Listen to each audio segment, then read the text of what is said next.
Hi viewer, நான் உங்கள் doctor Kumar பேசுகிறேன்.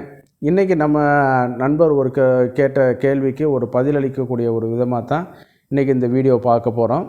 இதில் வந்து பார்த்திங்கன்னா, பெண்கள் சுய இன்பம் செய்வது ஆபத்தா, பண்ணலாமா அப்படிங்கிற மாதிரி ஒரு கேள்வி கேட்டிருந்தாங்க. அதுக்கான ஒரு மருத்துவ சம்மந்தப்பட்ட ஒரு விளக்கத்தான் நம்ம இப்போ கொடுக்க போகிறோம். நான் உங்கள் டாக்டர் குமார். நம்ம நிகழ்ச்சிக்கு போகிறதுக்கு முன்னாடி ஒரு சின்ன வேண்டுகோள், நம்ம நிகழ்ச்சியை வந்து சப்ஸ்கிரைப் பண்ணி எங்களுக்கு வந்து உங்கள் ஆதரவு வந்து கேட்டுக்கொள்கிறேன். அதே நேரம் வந்து இந்த நிகழ்ச்சி உங்களுக்கு உண்மையிலே பிடிச்சிருந்துன்னு கேட்டிங்கன்னா லைக் பண்ணுங்கள். அதே நேரத்தில் மற்றவர்களுக்கும் உதவியாக இருக்குன்னு நினச்சின்னு கேட்டிங்கன்னா ஷேர் பண்ணி எங்களுக்கு வந்து ஆதரவு கொடுங்க. நான் உங்கள் டாக்டர் குமார். வாங்க நம்ம நிகழ்ச்சிக்குள்ளே போவோம். சுய இன்பம் செய்கிறதுல வந்து அதில் என்ன சார், ஆண் பெண் என்ன சார் நம்மளுக்கு வித்தியாசம்? நம்மளை போன்ற ஒரு உயிரினம் தான் ஆண் பெண், இருவரும் சமம் தான்.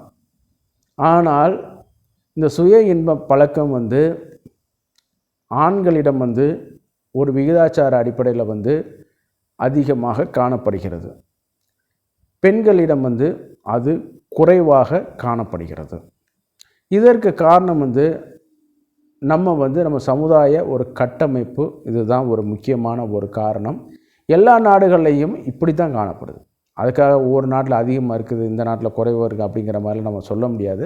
ஒரு சில நாடுகளில் விகிதாச்சார அடிப்படையில் வேணால் அது ஆண் பெண் விகிதாச்சார அடிப்படையில் வேணால் கூடியிருக்கலாமே ஒழிய, மேக்சிமம் வந்து ஆணை விட பெண்கள் சுய இன்பம் செய்வது வந்து இது வந்து குறைவாகத்தான் காணப்படுகிறது. ஏன்னு கேட்டிங்கன்னா, அவங்க வந்து அந்த இதை பற்றி, நேச்சர் பற்றி போதுமான ஒரு அவேர்னஸ் இல்லாமல் இருக்கிறது. இப்போ தான் வந்து குட் டச், பேட் டச், இந்த மாதிரியான ஒரு பாலியல் கல்வியை வந்து நம்ம கொடுத்துட்டு இருக்காங்க அரசாங்கம். ஆனால் அதுக்கு முன்னாடி வரைக்கும் அந்த இது வந்து கிடையாது. சரிங்களா? அதில் வந்து பார்த்தோம்னு கேட்டிங்கன்னா, போதுமான அவேர்னஸ், பாலியல் கல்வி வந்து இல்லாதனால வந்து என்னன்னு கேட்டிங்கன்னா, இதை வந்து அவங்களுக்கு வந்து தெரியாது.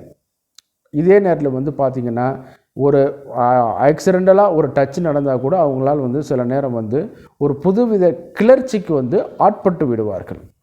அதனால் என்னன்னு கேட்டிங்கன்னா, அவங்க வந்து சில நேரம் வந்து ஒரு மின்னோட்டம் பாய்ந்து சில நேரம் வந்து காதல் வலை இந்த மாதிரியான இதுகளில் வந்து வீழுவதற்கும் இதாகிட்டு இருக்கும். சரிங்களா? அப்போ இதனால் அவங்களுக்கு பாதிப்பா, அந்த சுய இன்பம் செய்வதனால வந்து பாதிப்பா அப்படின்னு நம்ம பார்க்குறதுக்கு முன்னாடி, பொதுவாக வந்து இந்த பெண்களுடைய மனநிலை சம்மந்தப்பட்டதில் வந்து நம்ம சாதாரணமாக நம்ம ஒரு பெண்ணை வந்து நினச்சிடக்கூடாது. Is a bolt, வலுவானவர்கள். எப்படி நம்ம நினைக்கிறோன்னு கேட்டிங்கன்னா, ஆண்களுக்கு வந்து எப்போதும் வந்து அந்த டெஸ்டோஸ்டெரான் ஹார்மோன் கூடும் பொழுது தான் கொஞ்சம் வந்து முரட்டு சுபாவங்கள் இந்த மாதிரி இருந்துகிட்டே இருக்கும். அதை விந்து போன பிறகு அவன் அடுத்து வந்து ஒரு எப்படி பார்த்தாலும் ஒரு 15 நிமிஷத்துக்கு அவனால் எதுவும் பண்ண முடியாது. அப்புறமா தான் கொஞ்சம் வந்து காம சேட்டைகளில் வந்து இதாகிட்டே இருக்கும். ஆனால் பெண்களில் வந்து பார்த்திங்கன்னு கேட்டிங்கன்னா,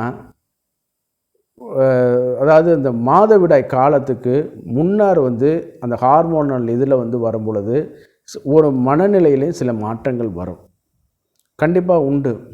ப்ரீ மென்ஸ்ட்ரல் சிம்டம்ஸில் வந்து மனநிலை சார்ந்த சில கோளாறுகளும் இருக்கும், பாதிப்புகளும் இருக்கும், ஆங்ஸைட்டி இருக்கும், ஸ்ட்ரெஸ் இருக்கும். அப்புறம் பீரியட் டூரிங் த மென்ஸ்ட்ரல் டயத்தில் கூட சில மாற்றங்களும் வந்து இருக்கும். ஆஃப்டர் மென்ஸ்ட்ரேஷன் அவங்களே ஒரு ஃப்ரீயானது மாதிரி, ஒரு உடம்பே லைட்டாக இருக்கிற மாதிரி சில ஒரு வாய்ப்புகள் வந்து இருக்கும். அப்புறம் வந்து என்னென்னு கேட்டிங்கன்னா, அந்த ஈஸ்ட்ரோஜன் பேஸ் அந்த 12 நாள் வரைக்கும் வந்து அது வந்து மெல்ல மெல்ல இன்க்ரீஸ் ஆகிட்டு போகும் பொழுது வந்து காம உணர்ச்சிகள் அப்படி இந்த மாதிரியான ஒரு இதில் வரும். அதிகமான இதில் வரும்போது அப்போ ஒரு மனநிலைத்தன்மை மாறுபடும். அடுத்து வந்து பார்க்கும் பொழுது பார்த்திங்கன்னா, அந்த லூட்டினைசிங் ஃபேஸ், முட்டை வெளியிடக்கூடிய தன்மை, அதில் வந்து பார்த்திங்கன்னா ஒரு பெரிய சாப்டரே அது. முட்டை வெளியிடும் பொழுது என்ன, ஃபாலிக்கல் ஸ்டடீஸில் வந்து வெப்பநிலை அதிகமாக இருக்கும், லூப்ரிகேஷன் அதிகமாக இருக்கும். அந்த நிலையில் வந்து பார்க்கும் பொழுது வந்து பெண்ணுடைய அந்த இதே வந்து மனநிலையே கொஞ்சம் வித்தியாசமாக இருக்கும். ஸ்ட்ரெஸ் அதிகமாக இருக்கும், சில நேரம் வந்து ஆங்ஸைட்டி இருக்கும், வயிற்று வலி இருக்கும், அதிகமாக இந்த மாதிரி கோவப்படுதல் ஒரு தன்மை இருக்கும். சில நேரம் வந்து அவங்க காம ஆயிடுவாங்க, காம உணர்ச்சிகள் வந்து இதாகிட்டே இருக்கும்.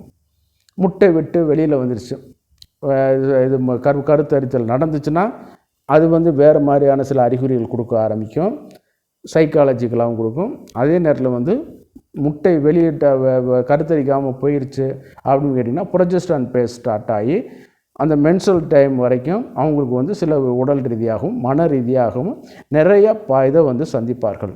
இந்த சைக்கிளையும் தாங்கி கொண்டு இருக்கிறது தான் ஒரு பெண். அதனால் நீங்கள் வந்து சாதாரணமானதை நீங்கள் நினச்சிடக்கூடாது. நம்ம நேரம் கொஞ்சம் நேரம் வந்து ஒரு டெஸ்டோஸ்டரான் அளவு கொஞ்சம் நேரம் கூடிடுச்சுனாலே நம்ம போய் ஒரு பையன் என்னென்ன தகராறு பண்ணுறான், சண்டை போடுறான், கண்ட்ரோல் பண்ண முடியலை, காம உணர்ச்சிகள் ஆயிடுச்சுன்னா என்னென்னமோ நடக்குது, இதெல்லாம் நடக்குது. ஆனால் இவ்வளவு சைக்கிளையும் ஒரு பெண் வந்து தன்னிலோட அடங்கி கொண்டு இருக்கிறாள். அதனால தான் சக்திங்கிற அவதாரம் அவங்களுக்கு உண்டு. இவ்வளவு தூரம் ஒவ்வொரு ஹார்மோன்லேயும் உடல்நிலையும் மாறுபடும், மனநிலையும் மாறுபடும். அப்போ இந்த மாதிரியான இதுகளில் வரும்பொழுது, இந்த இதில் வந்து வரும்பொழுது இந்த சுய இன்பம் வந்து அவர்களுடைய பாதிப்பை வந்து கொஞ்சம் குறைக்க ஆரம்பிக்கும். சரிங்களா? பிரெயினில் உள்ள இந்த செரோட்டோனின் அளவு இதெல்லாம் வந்து ஓரளவு வந்து கண்ட்ரோல் பண்ணி கொடுக்க ஆரம்பிக்கும். நல்ல தூக்கத்தை வந்து உண்டு பண்ணி கொடுக்க ஆரம்பிக்கும். அதே நேரத்தில் வந்து அந்த உடல்நிலை பாதிப்புகள், மனநிலை சார்ந்த பாதிப்புகள் இதுகளை வந்து கொஞ்சம் வந்து சரி கொடுக்க வைக்கும். அதே மாதிரி இந்த ஆங்ஸைட்டியாக இருக்குது, ரொம்ப ஸ்ட்ரெஸ்ஸாக இருக்கிறது, அதே மாதிரி ஹாலுசினேஷன், இந்த மாதிரி ஒரு இது இல்லாத உருவங்களை வந்து மென்சுரல் டயத்தில் வந்து சிலவங்க வந்து அந்த காலத்தில் பயமுறுத்தி வச்சுருப்பாங்க, காற்று கருப்பு வரும் அப்படிங்கிற. அதெல்லாம் கிடையாது. இந்த மாதிரியான இதில் வந்து நம்ம பிரெயின் வந்து கொஞ்சம் நேரத்தில் வந்து ஒரு சில மாற்றங்களை வந்து சந்திக்கிறனால வந்து இதெல்லாம் நடக்கும். அதனால் வந்து அந்த டயத்தில் வந்து இந்த சுய இன்பம் செய்கிறது வந்து அதெல்லாம் வந்து ஒரு இதான ஒரு இதான். ஏன்னா அது காம உணர்ச்சி தோன்றுது. சமுதாய கட்டமைப்பில் வந்து எல்லாரும் வந்து நம்ம வந்து திருமணம், உடலுறவு வந்து எல்லாருக்கும் வந்து பாசிபிலிட்டிஸ் கிடையாது. அப்போ என்னான்னு கேட்டிங்கன்னா, அப்போ வந்து இந்த சுய இன்பம் வந்து அவங்களுக்கு வந்து ஒரு தீர்வாக ஆகிவிடுகிறது. அதே நேரத்தில் வந்து பார்த்திங்கன்னா, இது வந்து நல்ல உறக்கத்தை கொடுக்கும். உடல் வலிகளை, அந்த மென்ஸ்ட்ரல் கிராம்ஸு, கர்ப்பப்பையோட ரொம்ப இதாக இருக்கிறது, இது எல்லாமே வந்து கொஞ்சம் கொஞ்சமாக அவங்களுக்கு வந்து குறைய ஆரம்பிச்சிடும். அதே நேரத்தில் வந்து கால்மாக இருக்கிறது, இது எல்லாமே ஒரு நல்ல பீஸ்ஃபுல்லான இதுகளை வந்து இது பண்ணக்கூடிய ஒரு இதுகளை வந்து கொண்டு போக ஆரம்பிச்சிடும். அதே நேரத்தில் வந்து எது இருந்தாலும் சரி ஒரு அளவோடு தான். சரிங்களா? அளவுக்கு மீறினால் அமுதமும் நஞ்சு. அதனால் நம்ம என்ன பண்ணணும்னு கேட்டிங்கன்னா, கொஞ்சம் அளவாக நம்ம இது பண்ணிக்கிற வேண்டியது. இது வந்து மிச்ச மருத்துவர்கள் வந்து என்ன சொல்கிறாங்கன்னு கேட்டிங்கன்னா, பொதுவாக ஆங்கில மருத்துவத்தில் வந்து பார்த்திங்கன்னா, இது வந்து நன்மைன்னு சொல்லிவிட்டு இப்போ நம்ம சொன்ன மாதிரி சொல்லிட்டு போயிடுவாங்க. இதில் என்னன்னு கேட்டிங்கன்னா, சாப்பாடுன்னு எழுதி வச்சுட்டு நம்ம சாப்பிட்டா பசி அடைஞ்சிருமா? அடங்காது. அதுக்கு அது செய்கிற மாதிரி செஞ்சால் தான் அது குறையும். சாப்பாடை வச்சு தட்டில் வச்சு சாப்பிட்டா தான் இதாகும். அப்போ அதே மாதிரி தான் இந்த உடலுறவும். இந்த சுய இன்பம் என்னன்னு கேட்டிங்கன்னா, நம்மளுக்குள்ளே ஒரு மாற்றத்தை உருவாக்கி, நம்மளுக்குள்ளே ஒரு திங்கிங்கை உருவாக்கி, ஒரு போலியான ஒரு பிம்பம், ஒரு ஆணுக்கு பெண்ணையோ பெண்ணுக்கு ஆணையோ நினைக்க வைத்து, அந்த உணர்ச்சியை தூண்ட வைத்து, அதுவே வந்து ஒரு செயல் விளக்கு, அதாவது செயல்முறையை ஈடுபடுத்தி, ஆணாக இருந்தால் கரப்பழக்கம் செய்வது, பெண்ணாக இருந்தால் சுய இன்பம், இந்த மாதிரியான இதுகளில் வரும் பொழுது அந்த இதை வந்து குறைச்சிறதுனால என்னான்னு கேட்டிங்கன்னா, நாளாக சில பக்க விளைவுகள் வந்து உண்டு பண்ணி கொடுக்க வைக்கும், அதிகமாக இருந்தால். அதனால தான் நான் என்ன சொல்லிட்டேன், எதுவும் அளவோடு இருந்தால் நன்மை அப்படிங்கிற மாதிரி சொல்லிட்டேன். அதனால் நீங்கள் வந்து இதை பற்றி பயந்துக்கிற வேண்டியது இல்லை. சுய இன்பங்களில் வந்து ஆண் பெண் வேறுபாடுங்கிறது வந்து கிடையாது. எல்லாரும் எப்போதும் போல் நன்றாக சந்தோஷமாக இருக்கலாம். நன்றி, வணக்கம்.